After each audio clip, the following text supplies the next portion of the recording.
bout du compte donc, est un matériel qui permet de travailler les habiletés numériques et les calculs élémentaires. Donc je vous le présente, comme ça vous comprendrez ce que l'auteur entend par habileté numérique et puis calcul élémentaire. Voilà, donc on a une boîte ici, ainsi que donc un fascicule et des cartes activités. Il y a 6 activités au total, 1, 2, 3, 4, 5, 6, voilà. Et chacune des activités sont reprises en fait sur le fascicule avec le numéro de l'activité et la couleur qui correspond. Voilà. Donc par exemple, vous voyez ici que l'activité 1 qui est écrite ici, 28 cartes, et puis c'est l'activité orange. Donc on a un petit liséré de couleurs qui permet donc de bien les repérer. De même, l'activité donc numéro 2 sera rose, les cartes correspondantes seront roses, l'activité 3 violette, l'activité 4 marron, l'activité 5 sera verte et l'activité 6 sera verte claire. Voilà. Donc, pour, je pose ceci ici. Pour l'activité 1, donc ce sont des cartes bifaces. Donc ça veut dire que chacune des deux cartes présente quelque chose. Donc, et sur chaque face, il y a donc une une constellation de points. Donc je vous le présente ici, voilà, ici, ici, etc. Et donc en fait, cette activité a pour objectif donc de permettre aux patients de sortir de la procédure du recompter le tout, c'est-à-dire de passer finalement par le subitizing, c'est-à-dire de dire combien il y a de points sans compter, simplement par l'appréhension visuelle. Vous voyez qu'ici, ils reprennent les constellations de points, reprennent les constellations que l'on trouve sur les dés. Et de garder en mémoire une cardinalité donc pour effectuer un calcul. Je vous en fais la démonstration tout de suite. Le nombre de points rouges, vas-y. 1, 2, 3. Il y en a combien? 3. Allez, tu les ajoutes. 3. 4, 5, 6. Il y en avait combien en tout? 6. Très bien. Maintenant, tu me dis très vite le nombre de points que tu vois, sans les compter.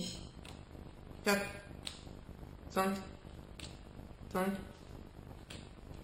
6, 7, 5. L'activité donc numéro 2, ici, donc en rose fuchsia. Donc vous voyez ici, donc il s'agit de cartes bifaces avec une constellation de points d'un côté et un numéral arabe de l'autre côté. L'objectif donc de cette activité numéro 2 est d'effectuer une addition par surcomptage mental ou bien une soustraction comme vous le verrez dans la présentation. Et cela nécessite également donc de garder en mémoire de travail une quantité pour la manipuler ensuite. Je vous montre donc cette activité. Il y en a combien? 1, 2, 3, 4, 4. Ok, et tu rajoutes ça. Ça fait combien? 4. 4, 5, 6. Ok, maintenant tu fais sans les doigts. Il y en a combien? Tout de suite. 3. Et tu rajoutes 2, ça fait combien? 3, okay. 4 et 5. 5. Très bien. Allez, sans les doigts. 2. Plus 2, combien? 2, 3, 4. Là, tu vois, il y a 4 points.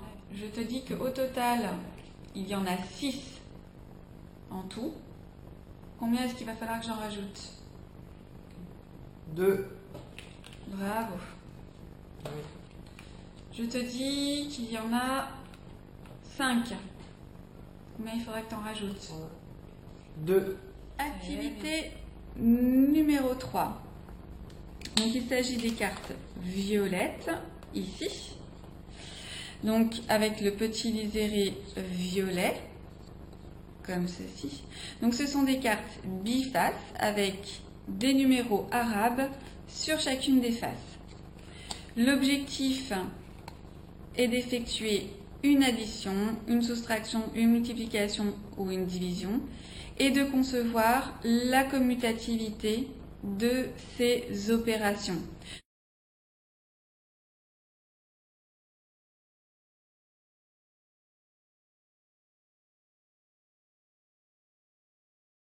Ok, alors tu additionnes les deux nombres mis sur chaque face. Vas-y, 10, 10 plus 10, 20. Très bien. 4 plus... 4 vas-y. plus 3, 7. Alors, maintenant tu vas soustraire. 10 moins 8, 2. 9 moins 8, 1. Très bien. Maintenant tu multiplies. 10 fois 7, 70. Très bien. Ensuite, 2 fois 2, 4. maintenant on va diviser. Donc par exemple, là je te dis que ça fait 8. Donc ça va être 2 fois combien? 2 C'est fois ça. 4. Très bien. 2 fois 4.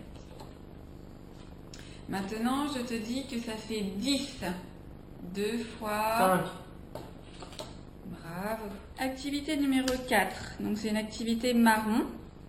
Donc vous voyez que ce sont des cartes bifaces à nouveau. D'un côté le double et de l'autre côté la moitié. Le double ici, la moitié, le double, la moitié.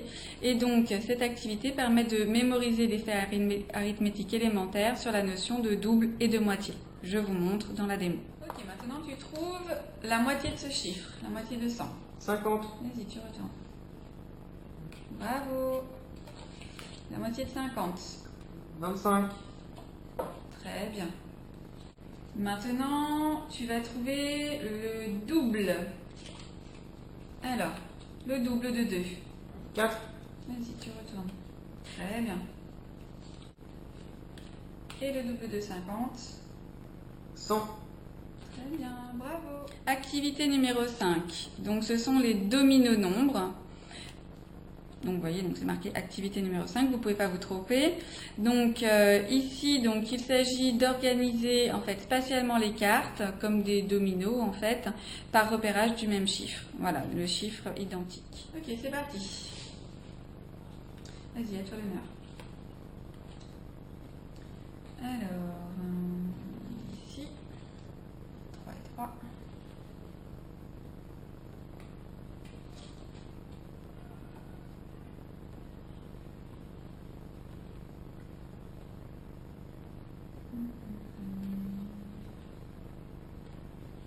Je pioche.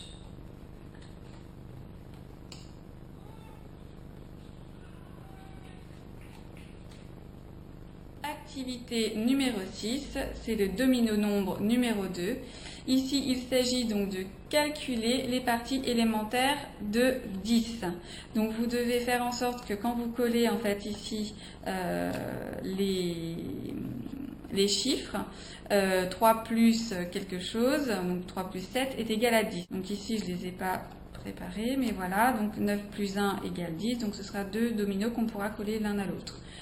Donc ça permet d'anticiper le résultat d'une somme et de résoudre des problèmes. Ici, ça doit faire 10, ou ici 10, ou ici 10.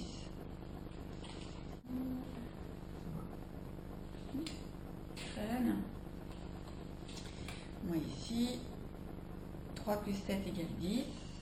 Très bien. 9 plus 1. Bravo!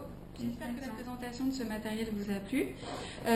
N'hésitez pas, surtout si vous avez des petits bouts de chou avec lesquels vous voulez travailler, donc les habiletés numériques et le calcul élémentaire. Vous pouvez tout aussi bien l'utiliser avec des patients aphasiques ou qui ont eu des accidents vasculaires cérébraux, pour lesquels donc des fonctions, enfin les mathématiques ont été touchées. Mais vous pouvez très bien l'utiliser avec des patients donc dyscalculiques et toute personne en tout cas qui aura une atteinte au niveau du lobe pariétal, puisque c'est dans ces régions-là que se trouvent les aires cérébrales du calcul et notamment d'ailleurs le fait de compter sur ces donc n'hésitez pas, vous pouvez également lire à ce sujet donc La bosse des maths de Stanislas Dehaene, et puis il y a également Laurent Cohen qui a fait paraître un certain nombre de livres à ce sujet. Voilà, en tout cas, au bout du compte, c'est un très bon matériel sur l'élaboration des habiletés numériques et des calculs élémentaires. Donc n'hésitez pas à vous le procurer.